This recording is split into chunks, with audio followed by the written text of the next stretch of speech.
बिस्मिल्लाहिर्रहमानिर्रहीम। अस्सलाम वालेकुम। उम्मीद करता हूँ कि सब खैरियत से होंगे। जैसे कि हमने फ़र्स्ट लेक्चर में लॉ ऑफ टॉट का पढ़ा था कि लॉ ऑफ टॉट क्या है, उसकी एटिमोलॉजी क्या थी, उसका ओरिजिन कहाँ से हुआ था, मुख्तलिफ जो ज्यूरिस्ट थे उन्होंने टॉट की क्या क्या डेफिनेशंस बताई। इन चीज़ों को हमने फ़र्स्ट लेक्चर में गो थ्रू किया था। लेकिन जो आज का हमारा लेक्चर है, वो जो सेकंड लेक्चर है लॉ ऑफ टॉट का, वो है एसेंशियल ऑफ टॉट या एलिमेंट ऑफ टॉट। ठीक है, इसमें ये होता है कि किसी भी एक्ट को अगर हम एज आ कंसिडर करें टॉट, तो उसके लिए क्या कौन कौन से एलिमेंट का होना ज़रूरी है। ठीक है, इस लेक्चर में हम इस चीज़ को इंशाल्लाह कवर करेंगे। तो चलते हैं अपनी वीडियो लेक्चर की जानिब।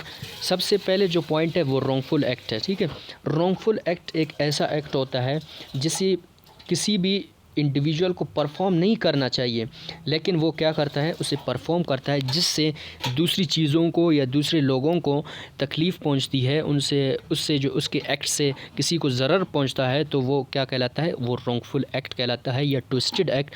इसको हम इस तरह भी कह सकते हैं, क्रुक्ड एक्ट। ठीक है, दूसरा है ओमिशन। ओमिशन ऐसा अमल होता है जिसे करना चाहिए, जिसको लॉ ने उसे करने को कहा है, लेकिन वो उसे क्या करता है, निगलेक्ट करता है, उसे नहीं करता। ठीक है, फॉर एग्ज़ाम्पल इसको समझने के लिए एक ड्राइवर की एग्ज़ाम्पल लेते हैं। एक ड्राइवर क्या होता है, उसकी जब भी वो ड्राइविंग करता है उसे ड्राइविंग का सब जो रूल्स है उसे पता होता है। उसके अलावा सिग्नल रूल्स है वो भी उसे मालूम होता है, लेकिन वो क्या करता है, इन चीज़ों का ख्याल नहीं रखता, यानी सिग्नल रूल्स को भी तोड़ता है। जब ड्राइविंग करते हुए ओवरटेकिंग का भी केयर नहीं करता, तो उसके नतीजे में अगर उससे एक्सीडेंट काज हो जाता है, तो फिर कोर्ट क्या करेगा, जो एक्सीडेंट को क्या कहेगा, वो कहेगा इसने टॉट किया। क्यों?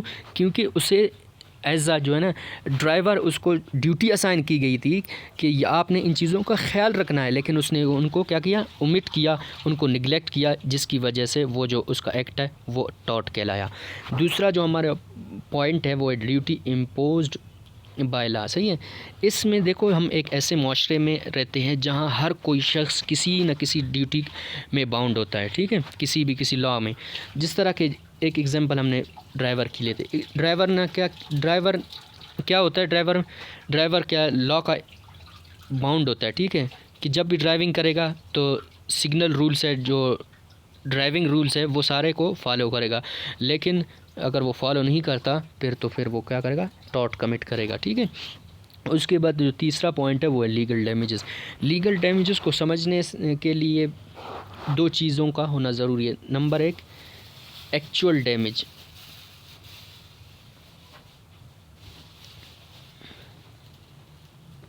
दूसरा है हमारे पास है लीगल डैमेज। सही है, एक्चुअल डैमेज में क्या होता है, इसमें असल में कोई नुकसान होता है, फिज़िकली या मॉनेटरी लॉस होता है या मटेरियली लॉस होता है उसको, किसी भी शख्स को, उसको हम एक्चुअल डैमेज कहते हैं। लीगल डैमेज उसको कहते हैं कि उसका कानूनी हक मारा जाता है। ठीक है, यानी उसको कानून ने कोई राइट दिया है, उसको कोई शख्स अगर वायलेट करता है, हम कहते हैं उसका लीगल राइट वायलेट हुआ है।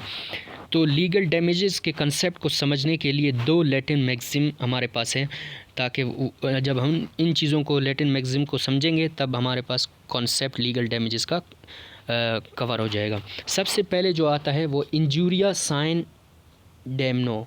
इंजूरिया कहते हैं लीगल इंजरी को, साइन कहते हैं विदाउट को, और डैमनो किसको कहते हैं, एक्चुअल डैमेजेस को। यानी इस केस में ऐसा होता है कि लीगल इंजरी तो होती है लेकिन एक्चुअल डैमेज कुछ नहीं होता। इस केस को समझने के लिए एक एग्जांपल है एशबे वर्सेस वाइट। इसमें केस में क्या होता है, एक पर्सन होता है, उसका नाम एशबे होता है। जब वो वोट कास्ट करने के लिए जाता है तो उसे एक वाइट क्या करता है, उसे रोक देता है, जो कि इसका लीगल राइट था, उसे वोट कास्ट करने नहीं देता।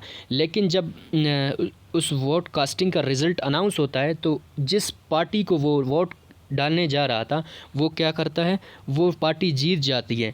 तो इसमें उसका तो एक्चुअल डैमेज नहीं हुआ क्योंकि वो पार्टी ऑलरेडी जीत चुकी थी, लेकिन वो क्या करता है, कोर्ट से रुजू करता है और अपना सारा केस कोर्ट को बताता है कि मेरा जो लीगल राइट था उसे वायलेट किया गया। यहाँ पर जो वाइट ने जो एक्ट किया था वो क्या हुआ था, टॉट कंसिडर किया गया था कि उसने टॉर्ट किया है, जो कि इसका लीगल राइट था, उसको वायलेट किया गया है। दूसरा जो केस है हमारे पास डेमनम साइन इंजूरिया। डेमनम कहते हैं एक्चुअल डैमेज को, और साइन किसको कहते हैं, विदाउट को, और इंजूरिया लीगल इंजरी को। सही है। इस केस में इस तरह होता है, एक्चुअल डैमेज तो होता है लेकिन कोई भी लीगल इंजरी उसमें नहीं होता। सही है, लीगल इंजरी काज नहीं होता इसमें एक एग्जांपल है, केस ला हमारे पास है Gloucester grammar school. Gloucester grammar school में एक केस ऐसा आता है कि एक शख्स, एक टीचर होता है कि उस स्कूल में पढ़ा रहा होता है, लेकिन कुछ अरसे बाद वो क्या करता है, वहाँ उस स्कूल से रिज़ाइन लेता है, फिर वहाँ उसी एरिया में एक अपना स्कूल खोल देता है वो टीचर। फिर जिससे वो जो पहले वाले स्कूल के स्टूडेंट्स हैं वो वहाँ से निकल कर दूसरे स्कूल में एडमिशन ले लेते हैं, जिससे जो है ना उस फर्स्ट वाले स्कूल के ओनर को क्या होता है, लॉस होता है, मॉनेटरी लॉस। फिर वो कोर्ट के पास जाता है और अपना केस सारा उसे बताता है कि मुझे इस तरह मॉनेटरी लॉस हो रहा है, जो कि मेरा लीगल राइट है।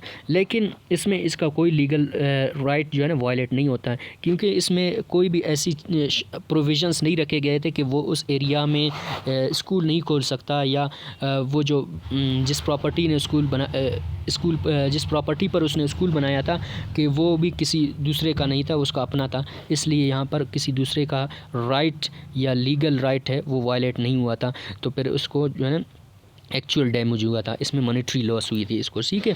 जो चौथा हमारे पास पॉइंट आता है वो है लीगल रेमेडी। देखें, लीगल रेमेडी वही है कि टॉट में हमने क्या पढ़ा था, एक बेस उसकी ये थी कि UBI जस्ट IBR रेमेडियम, कि where there is a wrong there is a remedy. जब भी कोई भी रॉन्ग होगा तो रेमेडी ज़रूर होगी। विदाउट रेमेडी कोई भी एक्ट को हम टॉट एज अ कंसिडर नहीं कर सकते। ठीक है। तो लीगल रेमेडी में क्या होगा, दो तरह के रेमेडीज़, एक जुडिशल है, दूसरा एक्स्ट्रा जुडिशल। फिर जुडिशल में इंजेक्शन और डैमेजेस क्या होते हैं, अगर रेमेडी के तौर पर उसको डैमेजेस क्या असाइन किए जाते हैं कि जो उसको नुकसान हुआ है, चाहे मॉनेटरी लॉस है या उसका एक्चुअल जो प्रॉपर्टी है, उसको वापस किया जाता है। ठीक है। उसमें डैमेजेस के तौर पर, रेमेडी के तौर पर। इंजेक्शन में क्या होता है, इंजेक्शन में कोई भी कोर्ट जो है ना आर्डर करता है किसी शख्स को कि कोई भी act to do not to do, कि उसको वो बाउंड होता है कि किसी भी कोर्ट आर्डर का कि वो कोई भी एक्शन परफॉर्म करे या नहीं करे, उसको इंजेक्शन कहते हैं। उस एक्स्ट्रा जुडिशल, इसके अलावा मतलब जुडिशल को हम अपना केस जुडिशल के पास नहीं ले जाते, उसको कहते हैं एक्स्ट्रा जुडिशल। देखिए, लीगल जो रेमेडी है इसकी मुख्तलिफ जो टाइप्स है, इंशाल्लाह नेक्स्ट वीडियो लेक्चर में अच्छी तरह समझेंगे इसको कि लीगल रेमेडी किसको कहते हैं। उम्मीद करता हूँ कि आज का जो लेक्चर है वो आपको पूरी तरह समझ आ चुकी होगी और आप कुछ चीज़ें कवर कर चुके होंगे जो कि एसेंशियल ऑफ टॉट के बारे में। Thank you so much for watching video.